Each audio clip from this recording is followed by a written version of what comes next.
হত্যার উদ্দেশ্যে পরিকল্পিতভাবে নুরুল হক নূরের উপর গতকাল হামলা করা হয়েছে।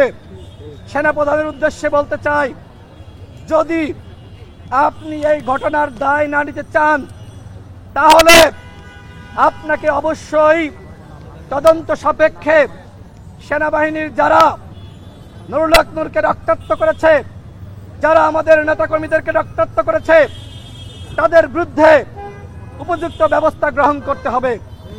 এবং একই সাথে আমাদের কার্যালয়ের মধ্যে ঢুকে আপনারা দেখেছেন, ভিডিও প্রকাশিত হয়েছে, বাথরুমের মধ্যে আমাদের নেতাকর্মীরা আশ্রয় নিয়েছে।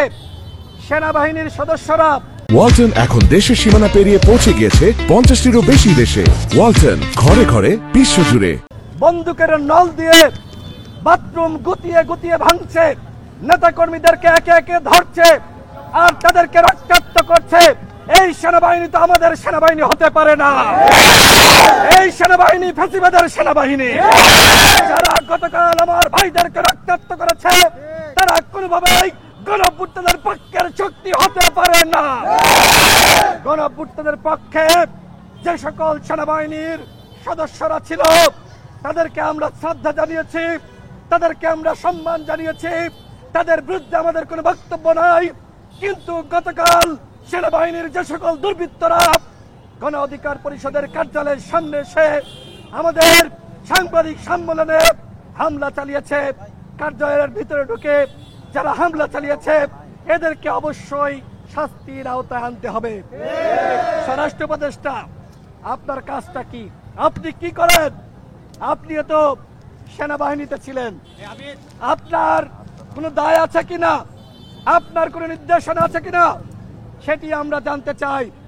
যদি এই ঘটনায় আপনার কোনো দায় না থাকে তাহলে আপনাকে বক্তব্য দিয়ে অবস্থান স্পষ্ট করতে হবে।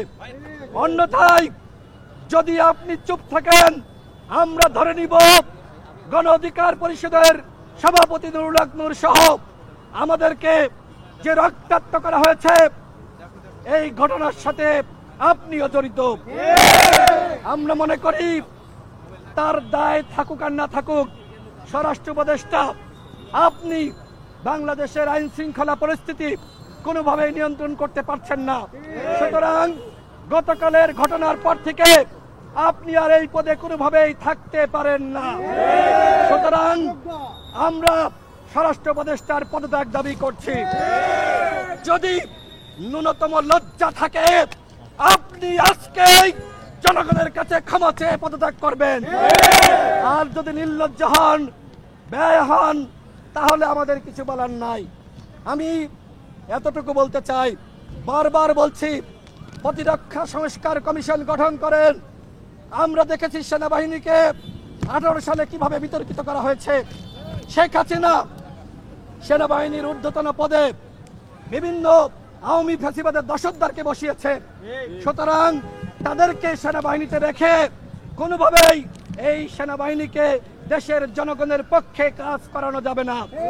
সুতরাং সেনাপ্রধানকে বলবো, আপনি সেনাবাহিনীর মধ্যে যারা ফ্যাসিবাদের দোসর আছে তাদেরকে ওই জিয়াউল আহসানের মতন চাকরিচ্যুত করুন। জনগণের কাছে আপনি তাদের নাম প্রকাশ করুন। নতুবা আপনি যদি চুপ থাকেন, আপনি যদি তাদের বিষয়ে কোনো পদক্ষেপ গ্রহণ না করেন তাহলে আমরা মনে করব যে আপনি তাদের আশ্রয় প্রশ্রয় দিচ্ছেন। আমরা সবসময় সেনাবাহিনীর প্রতি আমাদের উদারতা, আমাদের শ্রদ্ধা, আমাদের ভক্তি ভালোবাসা ছিল এবং থাকবে।